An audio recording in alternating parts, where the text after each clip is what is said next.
everybody. Here we are, all ready to take you down to Pine Ridge for another visit with Lum and Abner. Brought to you by the makers of Horlicks, the original malted milk.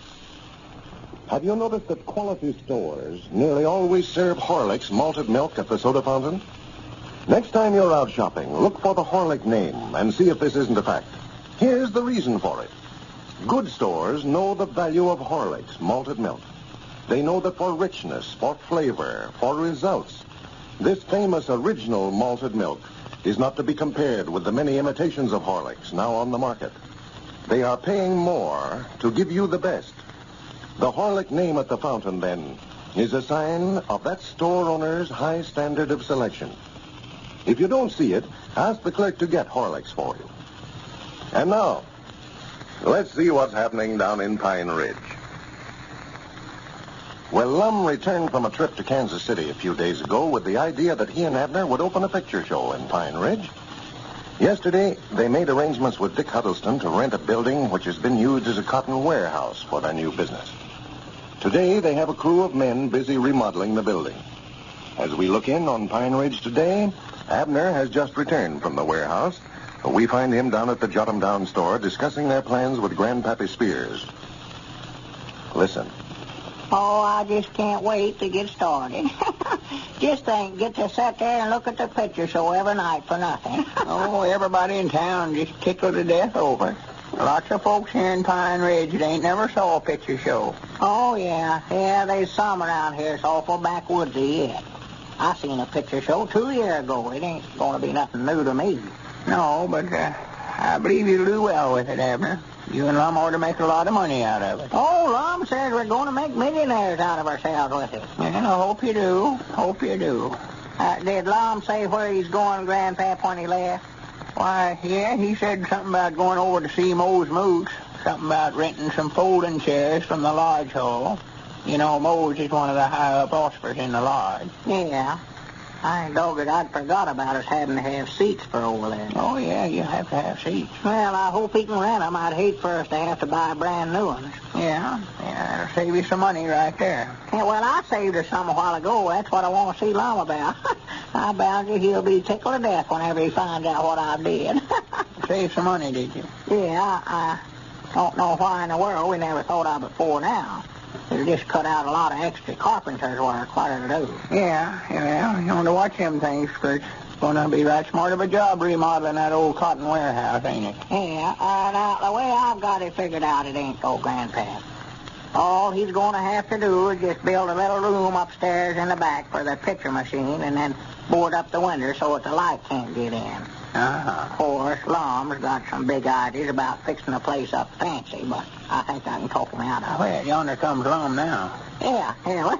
I'll just get him to go over there with me so that I can show him what I thought of. Yeah, he's the busiest somebody I ever seen in my life. He's been on the go all day long today. Yeah. And the only trouble for Lum about he's got to watch him. He's so extravagant. Extravagant? Yeah, he never stops to think what anything's going to cost. You ought to hear some of the ideas that he's got studied up for that show. Better mind out what you're saying. Uh-huh. Hey, Lum, after you left over there a while ago, I studied up an idea that'll save us $100. Save us $100? Yes, sir. As I said, it cost us $100 to put a new floor in there. Yeah, but we've got to have a new floor. No, I figured out a way around that, Lum. That floor we got in there is all right. Yeah, it's all right, but it ain't slanting.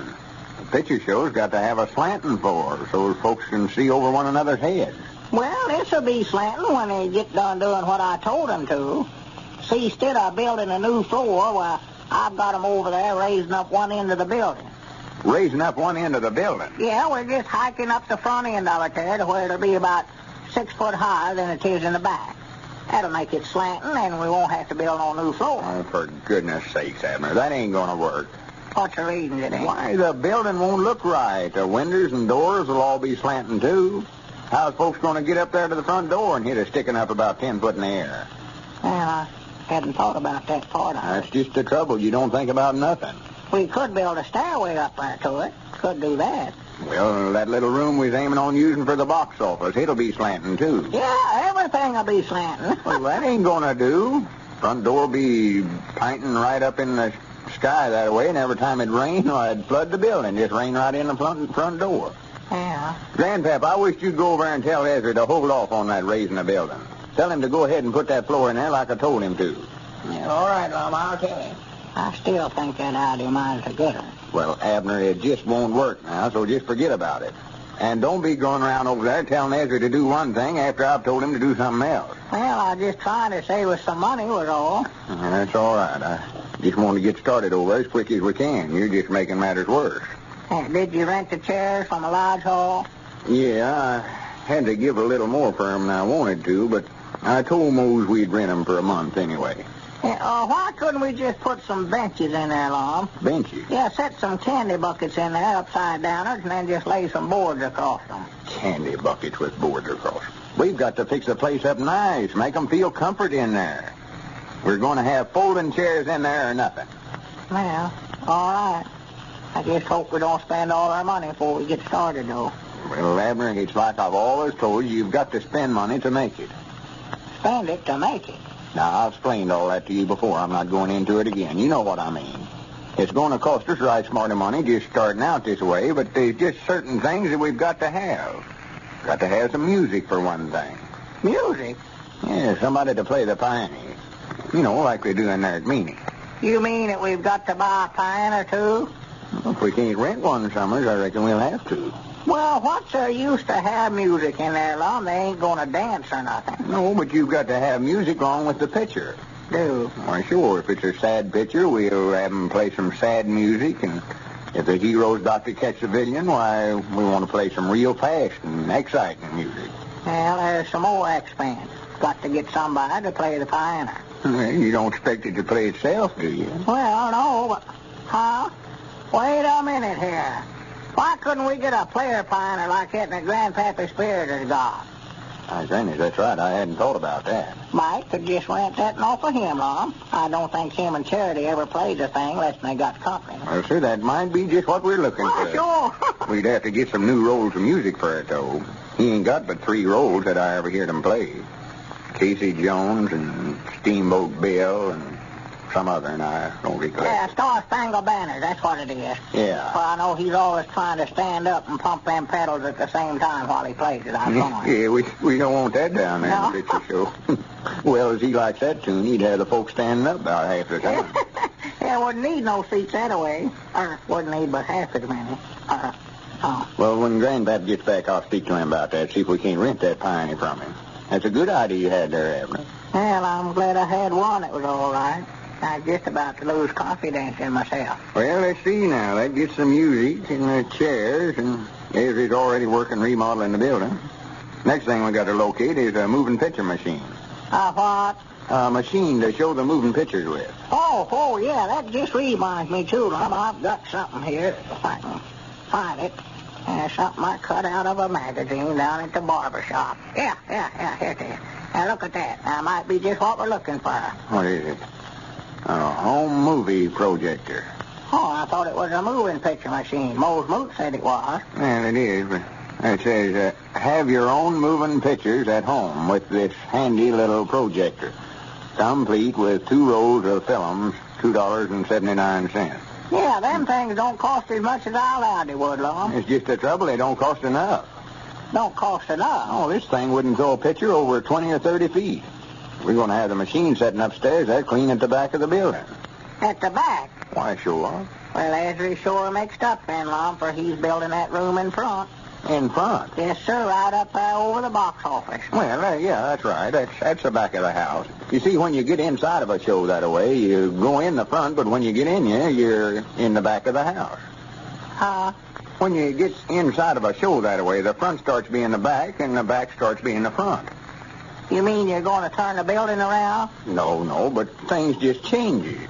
Well, I'll be dead blamed. I never had noticed that. Well, now, when you come in the front door of a picture show and sit down quick as you get inside, you ought to say you're sitting in the back of the house. But you just come in the front. If you want to sit down there in front, you've got to go clean to the back. Well, I've been turned around them things and never even noticed them. I always sit on a front row if I can find a seat that ain't tough.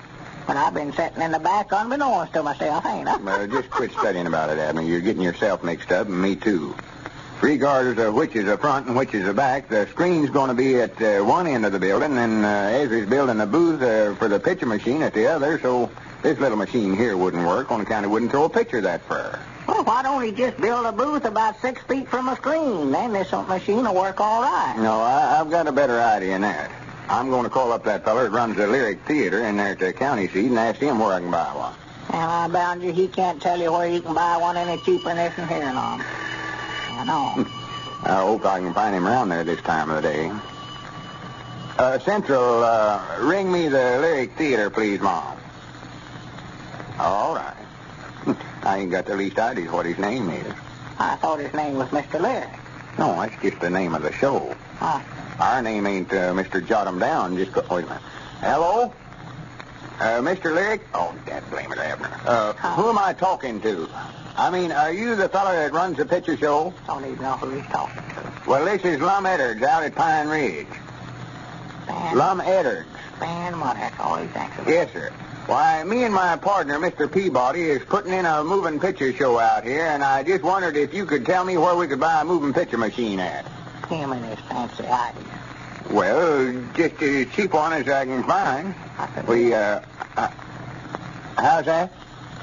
Still too short. You have? Well, that may be just what we're looking for.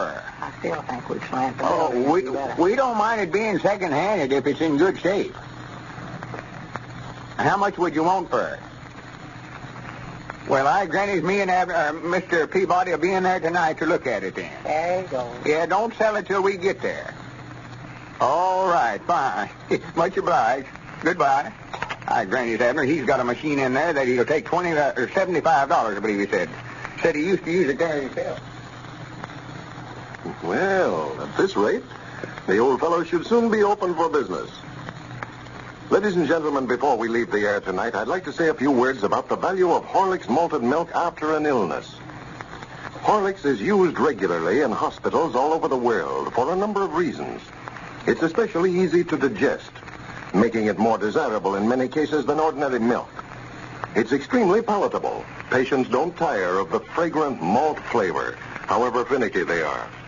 It agrees with the weakest stomach, and it contains the necessary vitamins and minerals for helping build weakened bodies back to health, for giving strength and weight and energy.